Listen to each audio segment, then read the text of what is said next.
Media మిత్రులకు నమస్కారం. నా పేరు భానత్ అరవింద్, 9వ వార్డు సభ్యులు. నాతో పాటు ఇంకా 4 వార్డు సభ్యులు ఉన్నారు. మా గుండెంగ గ్రామంలో బోడ రాజ్యమ్మ గారు గెలిచి 8 నెలలు అవుతుంది. 8 నెలలు అవుతున్నా మా గ్రామ పంచాయతీకి సర్పంచ్ రావట్లేదు, మా ఊరి అభివృద్ధి జరగడం లేదు.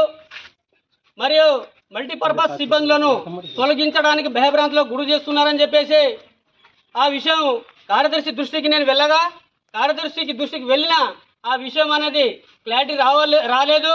కావున నేను డిపిఓ గారి దగ్గరికి కంప్లైంట్గా వేయడం జరిగింది. నాతో పాటు నా తోటి సభ్యులతో నేను కంప్లైంట్ వేయడం జరిగింది.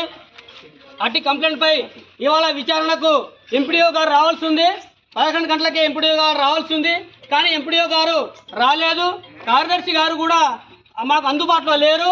కానీ ఆ మధ్యలో ఎంపీడబ్ల్యూ కుమారస్వామి గారు ఏం చేశారంటే, ఏజెండా ఇవాళనే పాలక వర్గం నిర్వహిస్తున్నామని చెప్పేసి ఎంపీడబ్ల్యూ సిబ్బంది తొలగించడం గురించి అని చెప్పేసి ఎజెండా ఇష్యూ చేయడం జరిగింది.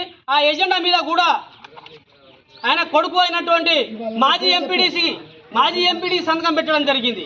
అట్టి విషయంకై సర్పంచ్ సంతకాన్ని మాజీ ఎంపీడీసీ ఫోర్జరీ చేయడం జరిగింది. ఆయన కొడుకు బోడ కిషన్. అట్టి విషయం నిర్ధారణకై ఎంపీడబ్ల్యూ స్వయంగా వెల్లడించడం జరిగింది. ఆ విషయాన్ని ఎంపీడబ్ల్యూ కూడా వివరించడం జరిగింది. ప్రత్యక్ష సాక్షి కూడా కార్యదర్శి గారు ఉన్నారు. ఇటువంటి విషయము ఈ ఊర్లో జరిగితే, మేజర్ గ్రామ పంచాయతీ అయినటువంటి గుండెంగలో ఇటువంటి విషయం జరిగితే రేపు ప్రజల పరిస్థితి ఏంది? అసలు గుండెంగలో పరిపాలన ఉందా? సర్పంచ్ గారు ఉన్నారా లేదా? అసలు ఏం జరుగుతుంది అనేది ప్రజలందరినీ నేను చేస్తున్నా. ఇట్టి విషయంపై ఇప్పుడే కలెక్టర్ గారి దగ్గరికి వెళ్తాను, జనాలందరూ తీసుకొని కలెక్టర్ గారికి వెళ్తాను.